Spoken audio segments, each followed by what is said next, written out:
কি হাইজলামি করস তুই আমার সাথে? তুমি আমার খালাতো বোন, সমস্যা কি? দুষ্টামি না করতেই পারি। কদিন পরে তো খুব তাড়াতাড়ি মনে করো খালাতো বোনের থেকে খালাতো বউ হয়ে দেবা।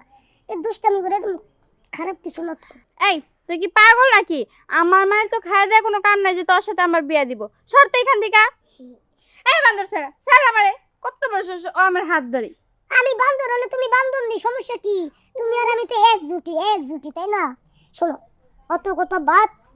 এত কষ্ট করে বাসা থেকে আইছি, তোমার লগে দুই তিনটা মধুর মধুর কথা কমু, তারপর তোমার বাগানে ঢুকো, বাগানে বলি, তারপরে তোমার মার সাথে আমার মায়ের কথা কব, তারপরে তোমার আমি খালাতো বোনের থেকে খালাতো বোন করে আমার ঘরে নিয়ে যাবো। শেষ। হুম, শেষ। কিন্তু আমি তো এইসব কিছুই চাই না। তুই আমার খালাতো ভাই হিসেবে আমি তোরে চাই, বুঝতে পারছস? আরে এত সাদাসিদি করো কি লেগে? হ্যাঁ, ওই যে দেহ তো ওটা কি, ওটা কি, ওটা কি?